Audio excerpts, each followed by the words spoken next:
દેશવાસીઓને શુભકામના પાઠવી છે। પ્રધાનમંત્રી મોદીએ ટ્વીટ કરીને આપી છે શુભેચ્છા। દશેરાના પાવન અવસરે તમામને પ્રધાનમંત્રી નરેન્દ્ર મોદીએ શુભકામના પાઠવી છે।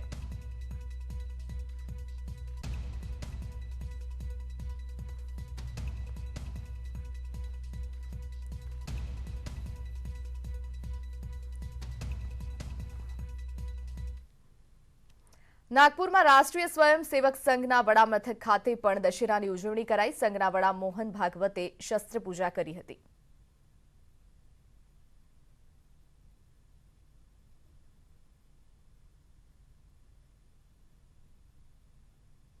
विजयादशमीना पावन पर्वे राज्यना मुख्यमंत्री भूपेन्द्र पटेले शस्त्र पूजा करी। मुख्यमंत्री निवास स्थाने सलामती रक्षकों द्वारा आयोजित आ कार्यक्रम में शस्त्र पूजा करवामां आवी।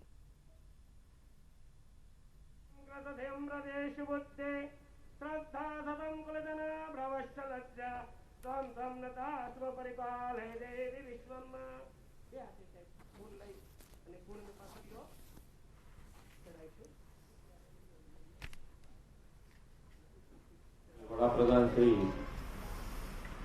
नरेन्द्र भाईए शुरू करेली शस्त्र पूजानो आज મને પણ લાભ મળ્યો છે। मैं પણ શસ્ત્ર પૂજા કરી મારી જાતને ધન્યતા અનુભવું છું।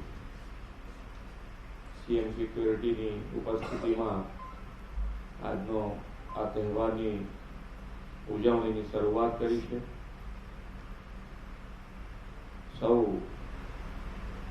આ સૂરી શક્તિ ઉપર સૂરી શક્તિનો હરહંમેશ ઇતિહાસ રહ્યો છે કે વિજય થાય છે। समय जतो होय एमां आपणे अटवाईए नहीं अने आपणी सत्यता पकड़ी राखीए तो हर हमेश विजय आपणो थतो होय। सूरत विजयादशमीए फाफड़ा जलेबी खावानी परंपरा होय छे। फरसाणनी दुकाननी बहार लाइन लागती होय छे। फाफड़ा जलेबीना भावमां किलो दीठ वधारो थयो छे। फाफड़ा जलेबीमां ₹60 થી ₹100 सुधीनो वधारो थयो छे। फाफड़ाना भाव ₹340 થી 400 किलो दीठ नोंधाया छे। तेलमां बनेली जलेबीना किलो दीठ भाव ₹260 થી घीमां बनेली जलेबीनो भाव ₹400 થી ₹500 सुधी किलो दीठ जोवा मळी रह्या छे।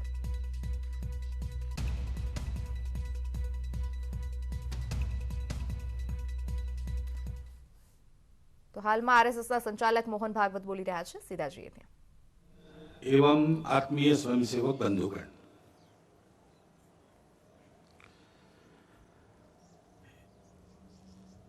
एक वर्ष के विराम के पश्चात फिर से हम खुले मैदान में भले ही कम संख्या में एकत्र उपस्थित है, परंतु पूरी संख्या में अन्य केंद्रों पर उपस्थित है। और यह वर्ष अपनी स्वतंत्रता का 75वां वर्ष है। 15 अगस्त 1947 में को हम स्वतंत्र हुए। स्वाधीन हो गए। स्वतंत्र बनने की प्रक्रिया का प्रारंभ उस स्वाधीनता के कारण हम कर पाए। यानी अपने देश को चलाने के सूत्र हमने अपने हाथ में उस दिन लिए। अब चलाते चलाते अपने देश को स्व के आधार पर एक तंत्र पर खड़ा करने की प्रक्रिया वो चल रही है। क्योंकि स्वतंत्रता क्यों चाहिए इसके बारे में भी अपने देश में संघर्ष हुआ। स्वतंत्रता के लिए संपूर्ण भारत में समाज के सभी वर्गों से, देश के सभी क्षेत्रों से लोगों ने परिश्रम किए, संघर्ष किए, बलिदान दिए, त्याग और बलिदान के हिमालय खड़े किए। स्वतंत्रता और परतंत्रता इसके बारे में सबकी कल्पनाएं समान सी थी। यानी 1857 के पहले 1830 के दशक में दक्षिण भारत में वीरपांड्य कट्टबोमन के नेतृत्व में जो हुआ संघर्ष ब्रिटिशों के साथ, उसकी घोषणा करते समय एक पढ़ा गया, उसको कुंडरा नाम के ग्राम में पढ़ा गया, इसलिए उसको कुंडरा डिक्लेरेशन कहते हैं। उसमें यह कहा गया कि ये जो विदेशी बाहर से आए हैं इनका रंग सफेद है, इसलिए पूजा में कपूर और भोजन में नमक महंगा हो जाएगा अगर हमने इनको यहां राज्य करने दिया तो। और बहुत बाद में महात्मा गांधी जी ने और एक सत्याग्रह की शुरुआत मुट्ठी भर नमक उठाते हुए की। कहते हैं कि उसके कारण अंग्रेजों के विशाल साम्राज्य की बुनियाद की मिट्टी खसकी। तो इस प्रकार कुछ समान से भाव सबके मन में थे, आपस में संपर्क नहीं था तो भी, और इसलिए ऐसी कई बातें समान सी पाई जाती है उस संघर्ष में। ऐसा एक संघर्ष हुआ और उसके फलस्वरूप हम 15 अगस्त को स्वतंत्र हुए। परंतु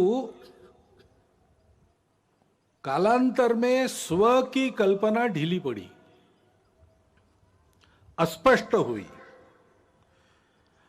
उसके कारण स्वतंत्र होना है यानी क्या होना है, अपना स्व क्या है ये पता नहीं।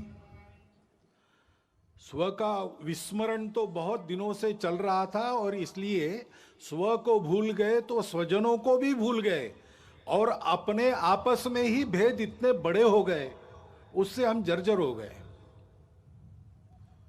एक दूसरे को बराबरी से देखने के लिए तैयार नहीं, आपस में संघर्ष, पंथ प्रांत जाति भाषा सब प्रकार के भेद, जो विविधता थी उसकी चौड़ी खाइयां बन गई हमको बांटने वाली। और इसमें स्व का भी विस्मरण, ठीक से स्मरण नहीं रहा, विस्मरण हो गया। और इसलिए जो चुनौतियां उस समय की थी उसके सामने एक स्पष्ट नीति लेकर हम खड़े नहीं हुए। कभी इधर कभी उधर ऐसी ढुलमुल बात चली, इसका लाभ विदेशियों ने लिया। और जिस दिन हम स्वतंत्र हुए उस दिन स्वतंत्रता के आनंद के साथ साथ एक अत्यंत दुर्धर वेदना भी हमने अपने मन में अनुभव की। वो टीस अभी तक गई नहीं है, अपने देश का विभाजन हुआ। अत्यंत दुखद इतिहास है वो, परंतु उस इतिहास के सत्य का सामना करना चाहिए, उसको जानना चाहिए। जिस शत्रुता और अलगाव के कारण विभाजन हुआ उसकी पुनरावृत्ति नहीं करनी है। उसकी पुनरावृत्ति टालने के लिए और खोई हुई हमारी अखंडता और एकात्मता को वापस लाने के लिए उस इतिहास को सबने जानना चाहिए, विशेषकर नई पीढ़ी ने जानना चाहिए। क्योंकि अब जो पीढ़ी है वो उसके बाद उसने जन्म लिया है, उसको जानना चाहिए ताकि उसकी पुनरावृत्ति न हो, खोया हुआ वापस आ सके, खोए हुए बिछुड़े हुए वापस गले लगा सके। परंतु इस प्रकार की एकात्मता और अखंडता की पहली शर्त रहती है भेद रहित समताधिष्ठित समाज। पहले हमने अपने स्व को भुला दिया, स्वजनों को भुला दिया, तो भेद जर्जर हो गए। इसलिए हजारों मील दूरी से मुट्ठी भर लोग आए, हमसे बर्बर लोग आए और हमको पादाक्रांत करते चले गए। ये बार बार हुआ, एक बार नहीं हुआ। हूण शक बर्बर यवन आपने सुना है, तब से लेकर तो ब्रिटिशों के अपने यहां पर राजा बनने तक यही इतिहास हुआ।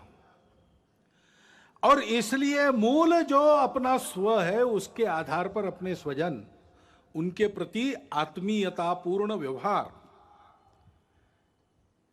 ये होना चाहिए। क्योंकि अपने देश में उस स्व के विस्मरण के कारण, अपनों के विस्मरण के कारण जातिगत विषमता की समस्या बहुत पुरानी है। बहुत लोगों ने उस विषमता को हटाने के लिए प्रयास किया। विषमता मूलक जो व्यवस्थाएं थी उनको निकाल दिया, समताधिष्ठित व्यवस्था लाने का प्रयास किया। लेकिन व्यवस्था तो व्यवस्था है, वो एक ढांचा है। आखिर चलाने वाला उसका उपयोग क्या करता है उस पर निर्भर है। चलाने वाले के मन में अगर समता है तो व्यवस्था समता की पोषक होती है। व्यवस्था तो बदलेगी ही, विषमता मूलक व्यवस्था टिक नहीं सकती, अप्राकृतिक है और इसलिए वो जाएगी ही। ठीक से जाए इसको देखना, इतना ही काम रहता है। लेकिन व्यवस्था बदलने के साथ साथ या उसके पहले मन बदलना चाहिए। भेद की भावना मन में रहती है, मन से वचन कर्म और वाणी में प्रकट होती है, और विचार में प्रकट होती है, व्यवस्था में प्रकट होती है। और इसलिए उस व्यवस्था के साथ साथ इस मन को बदलने का प्रयास होना चाहिए। संघ के स्वयंसेवक सब प्रकार के प्रयास करते हैं। बुद्धि से वाणी निकलती है, विचार से आदमी बोलता है, तो उस विचार में समाज के भेद बढ़ाने वाली भाषा नहीं चाहिए, समाज को जोड़ने वाली भाषा चाहिए। उतार चढ़ाव आते रहते, उल्टे सीधे प्रसंग होते रहते हैं। हर प्रसंग पर भाष्य करते समय, लोगों को राह दिखाते समय उनको आपस में जुड़ने की, प्रेम को बढ़ाने की भाषा होनी चाहिए। संवाद सकारात्मक हो। इसलिए सामाजिक समरसता मंच के माध्यम से, गतिविधि के माध्यम से संघ के स्वयंसेवक ये काम कर रहे।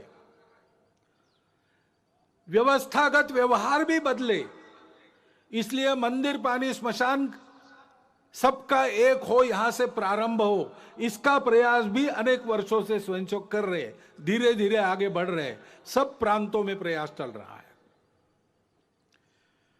परंतु मन से जाने के लिए तो मिलना पड़ेगा, बातचीत होनी पड़ेगी, अनौपचारिक बातचीत होनी पड़ेगी। और इसलिए पर्व त्योहारों में आपस का मेलजोल, मिलजुल कर जयंतियां, पुण्यतिथियां, विशेष उत्सव, इनको करना। जैसे समाज मिलता जुलता है, वैसे परिवार भी समाज के विभिन्न वर्गों के आपस में मित्रता करे। आना जाना, उठना बैठना, पर्व त्योहारों पर एक दूसरे के घर जाना, परिवार सहित घर पर बुलाना, इस प्रकार के अनौपचारिक पारिवारिक संबंध उत्पन्न हो। ये काम संघ की शाखाओं के माध्यम से और सामाजिक समरसता मंच नामक गतिविधि से संघ स्वयंसेवक कर रहे हैं। क्योंकि भेद रहित समताधिष्ठित समाज स्वातंत्र्य के टिकने की गारंटी है और राष्ट्र के एकात्मता का अधिष्ठान है। भारत की अखंडता और एकात्मता की ये जो श्रद्धा है, वो कोई नई बात नहीं है, भारत में चलती आई हुई बात है। सनातन काल से चलती आई है। उसके लिए लोग काम भी करते आए हैं। हमारे इतिहास में प्राचीन समय से लेकर अब तक बहुत उदाहरण है, बहुत पर्व ऐसे हैं जिससे बार बार इस एकात्मता का और अधिष्ठान मजबूत बनाया गया है। श्री गुरु तेग बहादुर जी महाराज का 400 सालावा प्रकाश वर्ष है। उनका बलिदान क्यों हुआ था? इसलिए हुआ था कि ये जो भारतवर्ष की चलती आई हुई एकात्मता की, प्रेम की, अखंडता की परंपरा है, उसका आधार तो यही है कि हम सब विविधताओं को स्वीकार करते, पूजा की भी विविधताओं को स्वीकार करते हैं।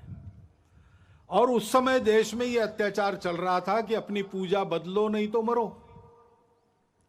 तो कश्मीर से लोग गुरु जी के पास आए, हाथ जोड़कर सुरक्षा के लिए विनती की।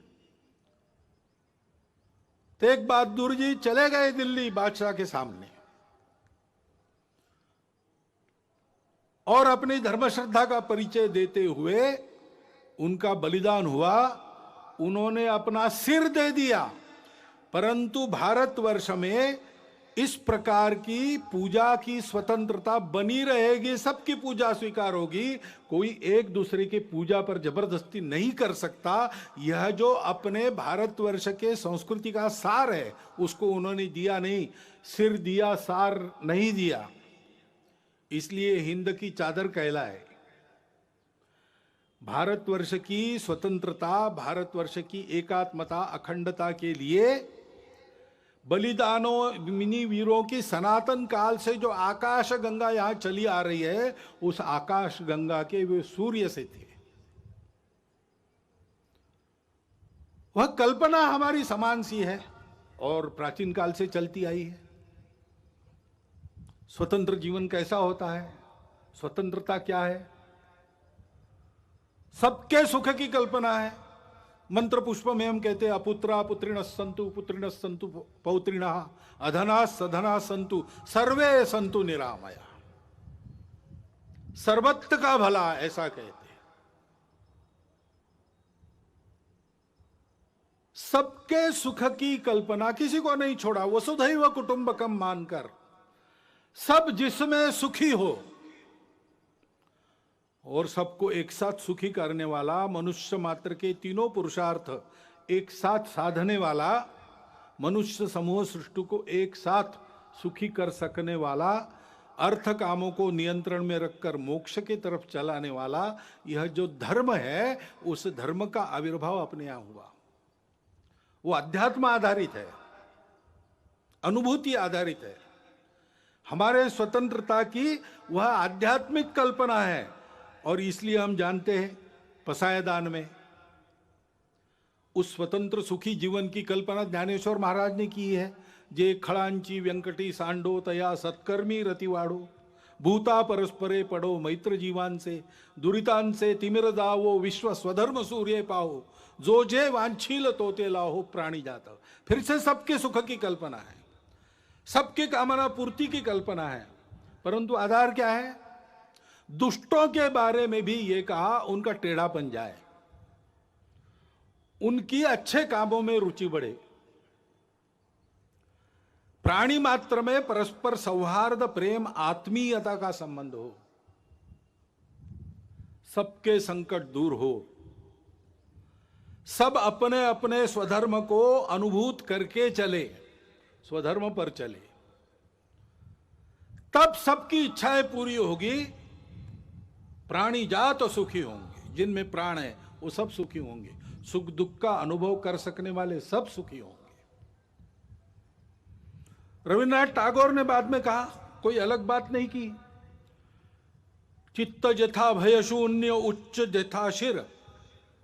जहां चित्त भय से शून्य हो, जहां हम गर्व से माथा ऊंचा करके चल सके, जहां ज्ञान मुक्त हो, जहां दिन रात विशाल वसुधा के खंडों में विभाजित कर छोटे और छोटे आंगन न बनाए जाते हों, संपूर्ण मानवता की एकता की कल्पना, जहां हर वाक्य हृदय की गहराई से निकलता हो, सत्य पर चलने की कल्पना, हर दिशा में कर्म के अजस्त्र नदी के स्रोत फूटते हो और निरंतर अबाधित बहते हो, निरंतर कर्मशीलता, आदि आदि जो पूरी कविता उनकी है वो हमारे स्वतंत्र जीवन की कल्पना देती है और उसके पीछे जो स्व है उसका आधार आध्यात्म है,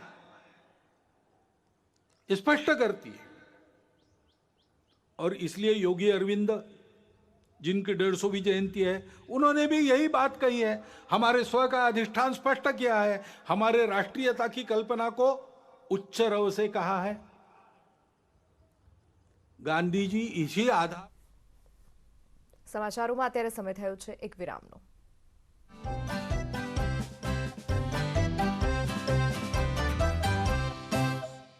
ન્યૂઝ હેડલાઇનના પ્રાયોજક